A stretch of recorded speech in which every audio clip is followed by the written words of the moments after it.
كتسول أسئلة غبية.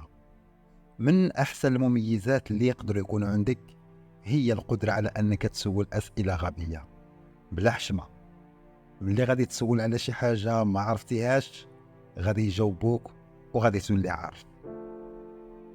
إلا صبرتي على احتمال أنك تبان غبي لعدة ثواني غادي تولي عارف بقية حياتك. وإلا بقيتي متكبر ولا حشمان وما بغيتيش تبان ما عارفش لمدة عدة ثواني غادي تبقى ما عارفش بقية حياتك.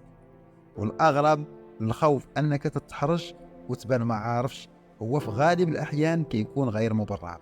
في غالب الأوقات راه إلا كنتي في شي اجتماع ولا في شي مكان راه غادي تلقى 60% ديال الناس اللي معاك عندهم نفس السؤال غير خايفين أنهم يسولوا هذاك السؤال. هذه القضية من الحوايج اللي كنحاول ديما نفكر بهم راسي. دائما كنلقى أنه صعيب نطرح أسئلة إلا ما كنتش عارف، بالخصوص إلا كانت أسئلة بسيطة. ديما كنحاول نفكر راسي أنه كيف ما كانوا الناس اللي معايا وكيف ما كان الموضوع كيف ما كان المخاطب، إلا كان عندي أدنى ذرة ديال الشك راه خاصني نسول، واللي بغى يضحك يضحك واللي بغى يبكي يبكي.